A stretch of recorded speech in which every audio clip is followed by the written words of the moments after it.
This is topical issue once more. I'm continuing with the practice of necromancy and the occult sects. Title is Necromancy, the Rituals. There are certain rituals that are performed by the occults. They involve charms, blood, and some items like feathers, certain things from the environment that summon required demons or jinns and the spirits of the dead. You'll find here they use things like feathers, things like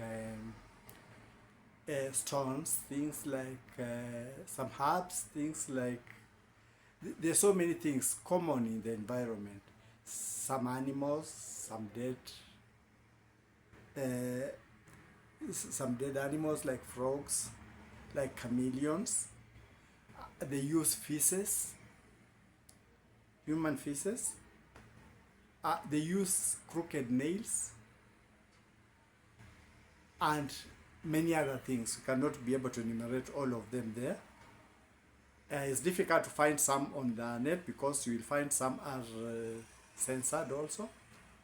But from what was happening to me and the discussion they would have, psychic, I would be able to grasp most of the things.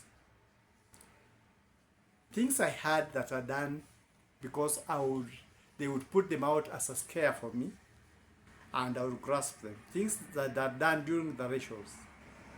The rituals. 1. Ritual sexual orgies. Either heterosexual, homosexual, or lesbianism, while summoning the required spirits. This is where if a victim is a child, there may be they call them pedophile. Maybe a small girl from grown-ups men where the organ is torn and things like that happen to put maximum suffering to the victim, but also amongst themselves. They do that as they are preparing. Sexual orgies are also part of the ritual. And it is uncontrolled sexual rituals. You can have sex with everybody, anybody who comes across things like that. Saying of magic or witchcraft words around the animal or bird to be slaughtered. They are words they utter as they move the animal around, maybe around a person, around people, around things. And then they may cut the head and let it jump, go running if they want to find something from the blood, or they may cut it around somebody, spill the blood on somebody, or they just cut it and use the blood in the concoctions that they are using. Sprinkling blood from the sacrifice to the person concerned.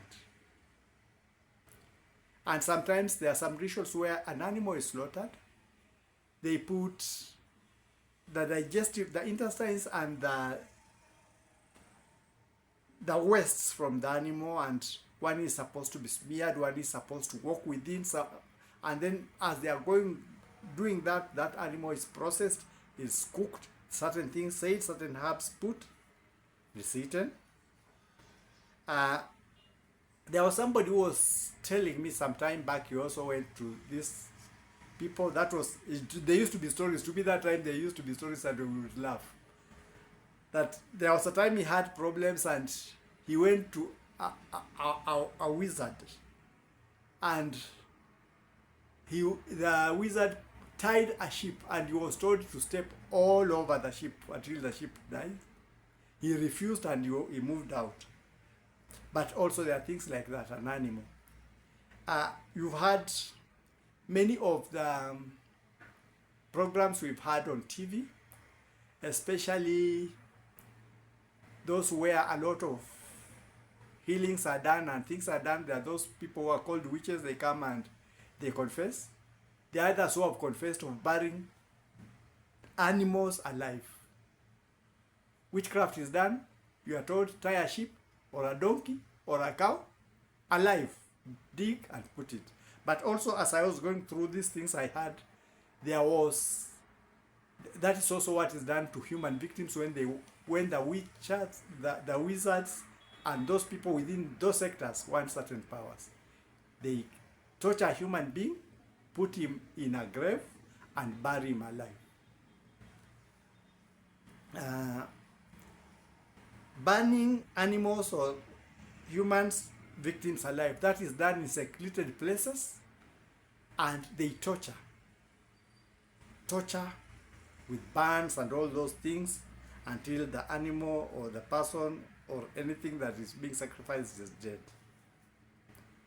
Torture of victims through all sorts of abuses, sometimes finishing with lynching the victims. That may be whipping, a performance of you being the Christ or Jesus now. They are sacrificing you. You are whipped. Things are done that. You may be sacrificed upside down.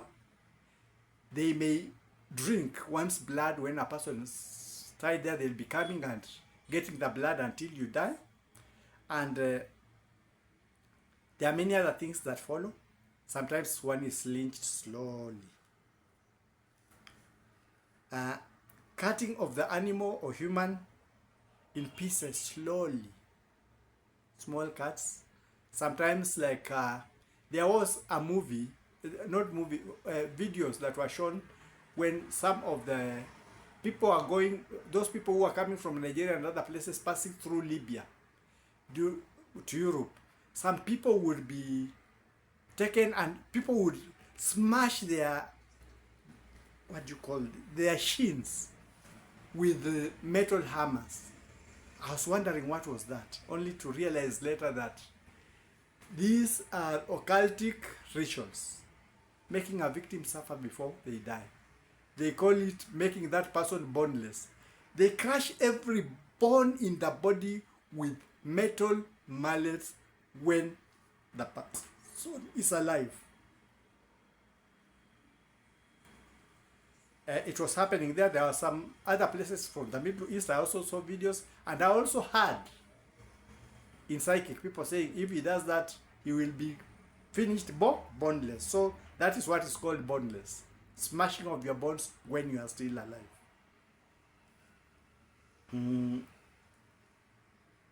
And sometimes a person is made to suffer. You are cut in places and kept in a place. You don't die quickly. Days come, cut as small sections. Sometimes the sections are cut, cooked for you and fed to you. Killing a person by sticking pins, sharp metals or toothpicks. There was a time I had that threat where I was living some other time, and I was being told we are being stubborn. Now people who are stubborn like us are killed by toothpicks being stuck in their bodies. And the following day, I thought they were toothpicks of the normal size that we buy for removing, but this had been dropped outside the house. Look at it. This is a toothpick. So this may be a real sample of toothpicks that are stuck in a human being until he is dead. You are not killed by any other toothpicks of this sort all over your body. So this was a threat. It was thrown outside the house. I took it and kept it. The place where I used to stay. It is a sample. One can say evidence, sort of. So these things are stuck in a person until a person is dead slowly, tortured with other things. Mostly if it's a person being sacrificed, they'll be sodomized, they'll be raped. Many things will be done to them to cause torture as they die. There is this case that happened in Naivasha. There was a person who would wait for girls in the bus stage and pick them, take them to the house, threaten them with a knife, and he would put girls there. He used to come and draw blood using a syringe and drink the blood until the victims die, and then it was a madhouse. He buries them there. One girl survived, was able to get to the police, and that's how that thing was done. That is also ritual. blood being taken. There is the other one that they call fugu. Fugu is pufferfish that is used in when the Japanese are making sushi. But the people now who do the occult, they make sushi with a person. They cut a person into pieces and eat it raw. Sushi. So that involves eating of raw animals and humans. Cooking and consuming of victims' flesh or the animal's flesh. And there are many other things, but due to time I don't want to say many others. You can be able to investigate, you'll be able to get things there, but these are real things that happen out there. When people are threatened with being sacrificed, those are things that happen. And the biggest evidence you can have is this one, toothpick for sticking. You see, it's abnormally big. It's sharp on this end, it's sharp on that end. It was thrown outside the place. I went out and found it. I never told anybody. I've never told anybody. I've just kept it. These were what we were to be killed with, me and my family, in the other place we were. Stuck in you, alive. So, these are some of the rituals that people undergo. And that's why I would like to warn those who like hitchhiking lifts. Don't hitchhike. Many of the victims are picked that way. And when you find you are being followed, continuously hacked, and it may be you are being singled out as a victim for the occult, they're persistent, they have got the equipment, they have got the manpower, and they have got the connections. It is few people that reach a point of being able to tell it out. I don't know if many have done it, but that is what happens. So, there is sacrificing of such a things that are done in necromancy. And I came to understand that sacrificing is done so that the spirit, a tortured spirit, cannot be able to flee, so that the spirit can be able to be captured for other necromancy uses, life extension, and for star manipulation. That's why somebody is tortured extensively. And the purpose is to trap the spirit in the flesh. That's my take for now.